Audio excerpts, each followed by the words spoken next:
नमस्कार प्रेक्षकांनो, स्वागत आहे आपल्या मराठी यूट्यूब चॅनलवर। आज आपण पाहणार आहोत हार्ट अटॅक येण्यापूर्वी शरीर हे संकेत देते। पहिलं, जबडा, मान किंवा दातांमध्ये वेदना। दुसरं, हात, खांदे किंवा दोन्ही हातात वेदना किंवा जडपणा। तिसरं, छातीच्या मध्यभागी दाब, घट्टपणा, जळजळ किंवा जडपणा जाणवणे। चौथं, श्वास घेण्यास त्रास होणे, गुदमरणे किंवा गुदमरण, अचानक वास फुलणे। पाचवं, अचानक जास्त घाम येणे, काम न करता। सहावं, मळमळ, उलट्या किंवा पोटात अस्वस्थता वाटणे।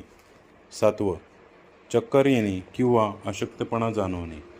आठवं, अचानक थकवा किंवा अशक्तपणा जाणवणे। नववा, जलद किंवा नियमित हृदयाचे ठोके वाढणे। अशाच नवनवीन माहितीसाठी आपल्या चॅनलला लाईक, सबस्क्राईब, शेअर आणि कमेंट्स करायला नक्की विसरू नका। धन्यवाद।